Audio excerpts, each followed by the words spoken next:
భక్తివర్ణ ప్రేక్షకులకు శుభోదయం 28/12/2023 స్వస్తి శ్రీ చాంద్రమానం స్వాభకృతనామ సంవత్సరం దక్షిణాయనం హేమంత ఋతువు మార్గశిర మాసం కృష్ణపక్ష విధియా గురువారం.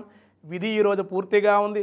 పునర్వసు నక్షత్రం రాత్రి 12:39 వరకు, వర్జం ఉదయం 11:56 1 గంట 37 వరకు, మధ్యాహ్నం 2:34 నుండి 3:18 వరకు వర్జం ఉంది. దుర్ముహూర్తం ఉదయం 10 గంటల నుండి 10:11 నుండి 10:55 వరకు దుర్ముహూర్తం ఉంది. సూర్యోదయం 6:33, సూర్యాస్తమయం 5:30, అమృత గడియలు రాత్రి 10:06 నుండి 11:48 వరకు, రాహుకాలం మధ్యాహ్నం 1:30 3 గంటల వరకు రాహుకాలం. శుభ సమయం ఉదయం 6 గంటల నుండి 8 గంటల వరకు శుభ సమయం.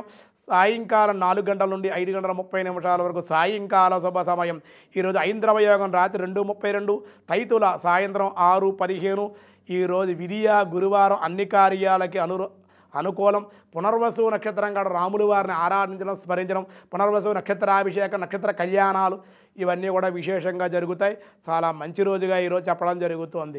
దినారంభ చక్రాన్ని బట్టి ఈరోజు చూస్తే మేష, వృషభ, మిథున, కర్కాటక రాశి వారికి అత్యంత అనుకూలంగా ఉంది ఈరోజు. అలాగే సింహ, కన్య, తుల, వృశ్చిక రాశి వారికి కూడా చాలా బాగుందని చెప్పుకోవాలి. ఈరోజు ధనస్సు, మకర, కుంభ, మీనరాశుల వారికి కూడా అనుకూలంగానే ఉంది అని చెప్పడం జరుగుతోంది. భగవద్గీతలో 12వ భక్తి యోగంలో కృష్ణ పరమాత్మ ఏం చెబుతున్నారో చూద్దాం.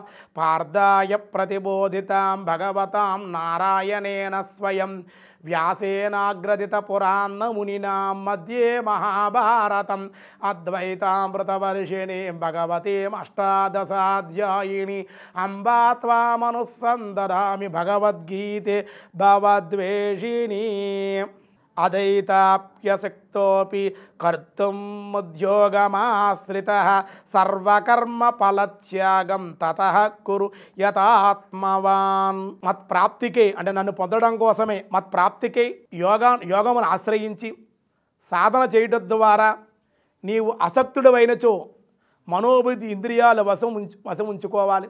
మనస్సుని, బుద్ధిని, ఇంద్రియాలని వశం ఉంచుకున్నట్లయితే సర్వకర్మల్ని కూడా ఫలాలను త్యాగం చేసేయాలి. అప్పుడు నువ్వు తొందరగా నన్ను పొందగలుగుతావు. ఎలాగా? శ్రేయోహి జ్ఞానమభ్యాసాత్ జ్ఞానాధ్యానం విశిష్యతే ధ్యానాత్ కర్మ త్యాగా శాంతిరనంతరం అంటున్నారు. ఇంకా ఏం చేయాలంటేనయ్యా, నువ్వు ఇలా కుదరలేదు, తత్వమును ఎరింగి చేయు అభ్యాసం కంటే జ్ఞానం చాలా గొప్పది, శ్రేష్టం. కేవలం పరోక్ష జ్ఞానం కంటే అనగా అనుభవరహితమైన జ్ఞానం కంటే, శాస్త్ర పాండిత్యం కంటే పరమేశ్వర రూప ధ్యానం చాలా గొప్ప. భగవంతుని ధ్యానించడం ఇంకా గొప్పది, శ్రేష్టం. ధ్యానం కంటే కర్మఫల త్యాగం. ఏదీ నేను చేయడం లేదు, నువ్వే చేస్తున్నావు, నువ్వే చేయిస్తున్నావు అనే భావన కావాలి. ఎటువంటి పరిస్థితులు నేను అనేటువంటి అహంకారం కానీ ఏది ఉండకూడదు. మిక్కిలి శ్రేష్టమైనది కర్మఫల త్యాగం. ఎలాగనగా త్యాగం వల్లే వెంటనే పరమశాంతిని, ప్రతిదీ కూడా త్యాగం చేయాలి. చూడండి, చాలామంది త్యాగాలు చేస్తూ ఉంటారు ఇంట్లో. ఒకవేళ వాడి పెళ్ళి అవ్వకపోయినా తమ్ముడికి పెళ్లి చేసాడు, చెల్లికి పెళ్లి చేసాడు, అక్కగారు, ఇలా రకరకాల త్యాగాలు.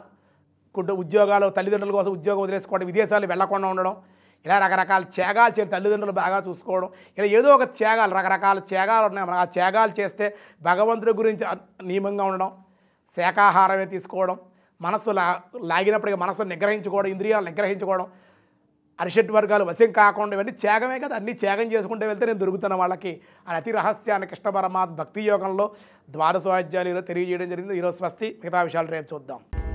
సనాతన ధర్మం ప్రపంచానికి ఒక వరం లాంటిది. సనాతన ధర్మం యొక్క గొప్పతనాన్ని మేము untold stories from Hinduism, Vedic facts, ధర్మ సందేహాల ద్వారా మనలో చాలా మందికి తెలియని విషయాలు చెప్తూ జాగృతిపరిచే ప్రయత్నం చేస్తున్నాము. సనాతన గొప్పతనాన్ని చాటేందుకు వీడియోస్ను లైక్ చేయండి, అలాగే షేర్ చేయండి. సబ్స్క్రైబ్ చేయడం ద్వారా మాకు సపోర్ట్ ఇవ్వండి. అలాగే మీ అభిప్రాయాలను కామెంట్స్ రూపంలో పంచుకోండి.